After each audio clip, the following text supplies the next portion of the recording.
So,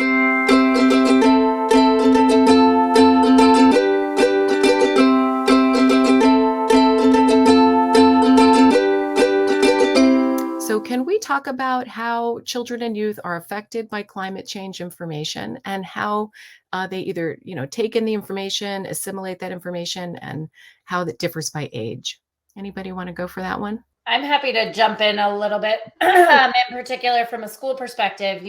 Climate change right now is taught differently across our entire country. So, actually, the information that children and youth are receiving within a traditional school setting is quite variable. Not all states require teaching about human caused climate change or climate solution. There was a poll done in 2019 that only 14% of young people felt like they learned a lot about climate solutions in school.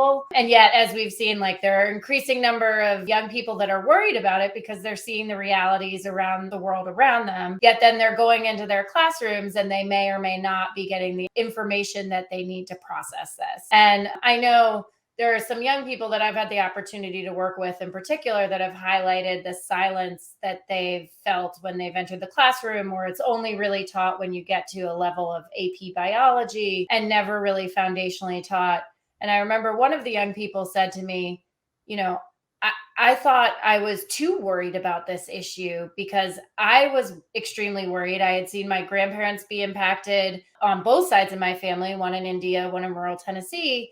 And yet I'd take this worry into school and no teachers would be talking Yeah. about it. And that just creates an atmosphere which allows students to worry rather than empower them to both process it and understand what they might be able to do. So, thinking about the information that's presented to children and youth right now is insufficient to really help them understand the world that they are living in and that they will be facing into the future. And I think we really we know a lot of strategies that we can use to build that information from a younger age. And now we need to actually deploy those strategies and help children understand this more.